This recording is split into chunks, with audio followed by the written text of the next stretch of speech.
Hello dear students. आप सभी लोगों को पता होगा कि मोहम्मद यूनुस खान ने शेख हसीना के हटने के बाद बांग्लादेश की कमान संभाली थी। मोहम्मद यूनुस खान वहाँ के अंतरिम सरकार के चीफ एडवाइज़र हैं। हालांकि जिन लोगों ने उनका समर्थन किया था, जैसे बेगम खालिदा जिया की पार्टी बांग्लादेश नेशनलिस्ट पार्टी, वह भी अब उनका विरोध कर रही है और कह रही है भाई आप चुनाव जल्दी कराइए। हालांकि वो अगले साल चुनाव कराना चाहते हैं, लेकिन बांग्लादेश नेशनलिस्ट पार्टी कह रही है भाई शुरू में तो आपने कहा था भाई 6 महीने के भीतर ही चुनाव करा देंगे, अब तो 6 महीना समय बीत गया तो आपने चुनाव कराया नहीं। यानी बेगम खालिदा जिया सत्ता में आने के लिए दम बेचैन है। आप सभी को पता होगा उनके पति मरहूम जियाउर रहमान साहब ने मुजीबुर रहमान का कत्ल किया था 1975 में, और 1981 में अपनी मौत के समय या मौत के पहले आप कह लीजिए, उन्होंने सार्क के गठन का सुझाव भी दिया था। सार्क उन्हीं के दिमाग को उपज, हालांकि उसका उद्देश्य ये था कि भारत को एक साझा मंच पर बुलाकर बेइज्जत करना। लेकिन ये दूसरी बात है कि सार्क जो है क्षेत्रीय सहयोग बढ़ाने पर ज़्यादा फोकस करने लगा और क्षेत्रीय इकॉनमी के क्षेत्र में काम करना, खास करके ब्लू इकॉनमी के क्षेत्र में, यानी मत्स्य पालन के क्षेत्र में, समुद्री संसाधनों के दोहन के क्षेत्र में। बहरहाल सार्क उन्हीं के दिमाग की उपज है। सार्क का उद्देश्य आपको बधाई दिया, और बेगम खालिदा जिया उसे जियाउर रहमान की विधवा बेगम है, खातून है। दूसरे शब्दों में बेगम खालिदा जिया चाहती हैं बांग्लादेश में जल्दी से जल्दी चुनाव हो, जिससे कि वो अपने या अपने पुत्र को वहाँ सत्ता में स्थापित कर सकें। वो और शेख हसीना जो वहाँ सत्तारूढ़ दल की प्राइम मिनिस्टर थी, अवामी लीग की, और जिन्होंने 5 अगस्त 2024 को गद्दी छोड़ करके भारत में शरण लिया था, उस शेख हसीना की वो घोर विरोधी हैं। क्योंकि उनका मानना है, दोनों का है, दोनों एक दूसरे के घोर विरोधी हैं, आप कह सकते हैं। बेगम खालिदा जिया का मानना है शेख हसीना की वजह से ही बांग्लादेश की सत्ता से वो दूर हैं, और शेख हसीना का भारत प्रेम भी उनको पसंद नहीं आता है। एक्चुअली जब शेख हसीना ने देश छोड़ा उसमें वो जेल में थी, जबकि उनको मतलब लगभग 76 साल हो गई है, बीमार भी रहती हैं, काफ़ी बीमारियां उनको हो गई हैं। फिर भी या तो सत्ता में अपने स्थापित होंगी या तो अपने पुत्र को स्थापित करेंगी, उसके लिए वो बेचैन है। मोहम्मद यूनुस खान के बारे में प्रचलन ये है या यह बात प्रचलित है कि वह एक घोर वामपंथी हैं, लेकिन वामपंथ कम, वो ज़्यादातर सांप्रदायिक हैं। वो कोशिश कर रहे थे कि भाई ऐसा है चीन के साथ मिल कर के भारत को नीचा दिखाया जाए, इसलिए बार बार वो सिलीगुड़ कॉरिडोर का जिक्र कर रहे थे।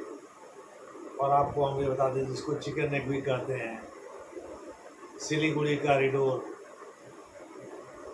दरअसल एक छोटा सा नैरो स्ट्रिप है जो पश्चिम बंगाल या भारत के मुख्य भूमि से उत्तर पूर्वी राज्यों को जोड़ता है।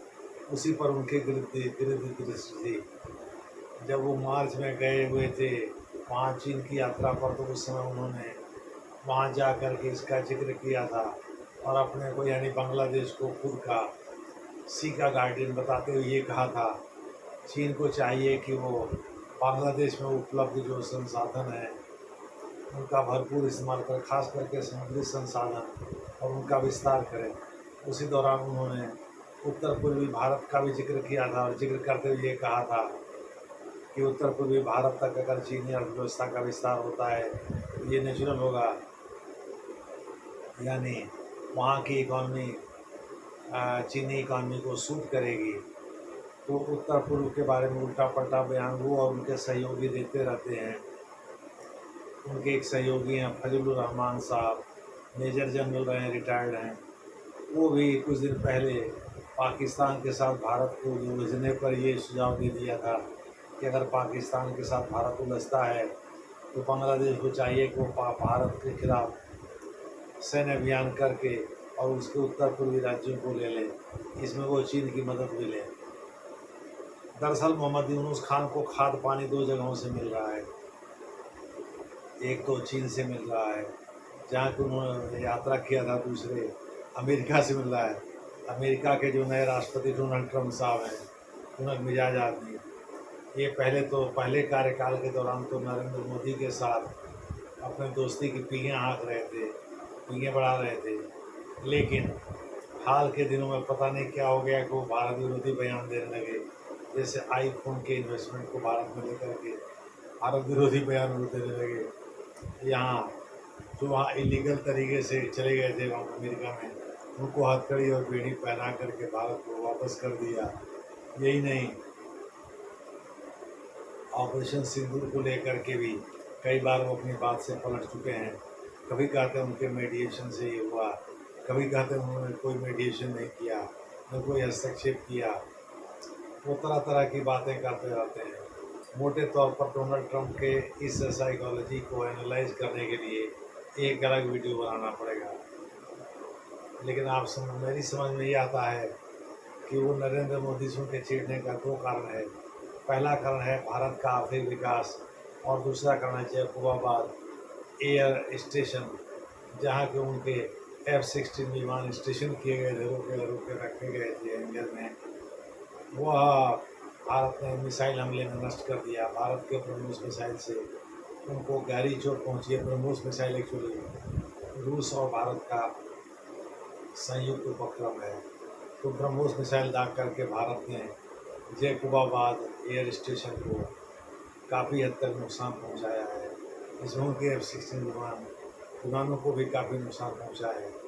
तो मुझे लगता है ये दो प्रमुख कारण हैं। तीसरा कारण, चौथा कारण भी तमाम हो सकते हैं। जैसे वो चाहते थे कि भाई नरेंद्र मोदी लपाक से कहें, जैसे उन्होंने अनाउंसमेंट किया 5 बजे पहले, तो तपाक से नरेंद्र मोदी या उनके विदेश मंत्री ये कह दें कि हाँ भाई, अमेरिका की वजह से ही ये सीज फायर हुआ है। भले ही उसके कॉन्सिक्वेंसेस कोई भी हो, चाहे डोमेस्टिक पॉलिटिक्स पे, जहाँ की Rahul Gandhi and company sovereignty को गिरवी रखने का आरोप लगा रहे हैं भारत के ऊपर, वहीं दूसरे लोग भी भारत को नोचने में लग जाए, खास करके चीन। तो इस प्रकार से भारत ने ये इसमें से कोई काम नहीं किया जिससे डोनाल्ड ट्रंप नाराज़ हो सकते हैं। तो डोनाल्ड ट्रंप के नाराज़गी का कई कारण हो सकता है। इसमें हमने 2-3 कारण तो आपको बताए, लेकिन सच्चाई ये है कि डोनाल्ड ट्रंप की हैसियत अब वो नहीं रह गई है जो पहले कार्यकाल में थी भारतीयों की नज़र में। जब वो चुनाव जीते थे तो यहाँ तमाम शंख बजे थे, मंदिरों में पूजा अर्चना की गई थी, मिठाई बांटे गए थे, तमाम चीज़ें की गई थी। लेकिन डोनाल्ड ट्रंप साहब ने जो पैंतरेबाजी की है, उससे भारत के लोग काफ़ी हद तक नाराज़ हैं डोनाल्ड ट्रंप से। अब देखते हैं वो आगे क्या करते हैं। बहरहाल, तो हेमंत विश्व शर्मा को नरेंद्र मोदी की सरकार ने आगे किया, जो असम के CM हैं, उन्होंने बांग्लादेश के भारत के चिकन नेक पर निर्देश डालने का रीडू करते हुए ये कहा भाई बांग्लादेश में खुद 2 चिकन नेक हैं, एक दक्षिणी दिनाजपुर से भारत की ओर आता है और दूसरा जो है वह 80 किलोमीटर में, दूसरा 28 किलोमीटर, पहला 80 किलोमीटर है, दूसरा 28 किलोमीटर है, जो कि भारत के करीब से ही आता है भारत तक। दूसरे शब्दों में, वहाँ लामो निरहाट एक जगह है जिसको कि एयरबेस बनाने के फिराक में है चीन। वो चाहता है कि उस जगह को एयरबेस के रूप में तब्दील कर दे। इसके लिए बांग्लादेश की सहमति उसके लिए चाहिए, चूँकि कितना भी बड़ा देश हो हर जगह लड़ तो सकता नहीं है। लेकिन बांग्लादेश समझता है, इतना तो मोहम्मद यूनुस खान को समझ होगी कि भाई ऐसा है, ऐसा करने से बांग्लादेश की संप्रभुता कम्प्रोमाइज़ होगी और चीन पूरा फाती देश है, कल को कुछ भी कर सकता है। तो इस प्रकार से बांग्लादेश इसकी खुल्लम खुल्ला अनुमति तो नहीं दिया, लेकिन इनडायरेक्टली उन्होंने खुद ही ऑफ़र दे दिया था, भाई ऑपरेट करने की जिम्मेदारी हम दोनों लोग उठाएंगे, लेकिन आप चाहें तो ये मैनेजमेंट आप कर ले सकते हैं और लामो निरहाट में अपना हवाई अड्डा बना सकते हैं, अपना एयरबेस बना सकते हैं। लेकिन यह भी कम बात नहीं है, भारत के करीब में होने की वजह से भारत के लिए तो खतरा है ही, साथ ही वो बांग्लादेश के लिए भी खतरा है। इसलिए बांग्लादेश में भी जो लोग दूरदृष्टि रखने वाले विदेश जानकार हैं, वो विदेशी विदेशी मामलों के एक्सपर्ट हैं, उन लोगों का कहना है कि बांग्लादेश के मोहम्मद यूनुस खान यह काम ठीक नहीं कर रहे हैं। उनमें सबसे प्रमुख हैं वकारुज्जमा साहब, जो कि बांग्लादेश में वहाँ के आर्मी के प्रमुख हैं और कहा जाता है शेख हसीना के करीबी भी हैं।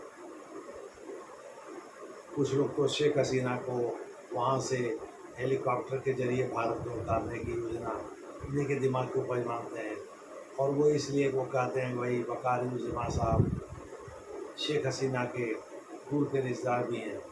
खैर, जो कुछ भी हो, लेकिन वकारुज्जमा ने मोहम्मद यूनुस खान के तख्ता पलट की तैयारी कर भी लिया है। जैसा कि टीवी में दिखा रहा है कि वहाँ के ढाका की सड़कों पर सेना मार्च कर रही है। अब देखना है आगे क्या होता है।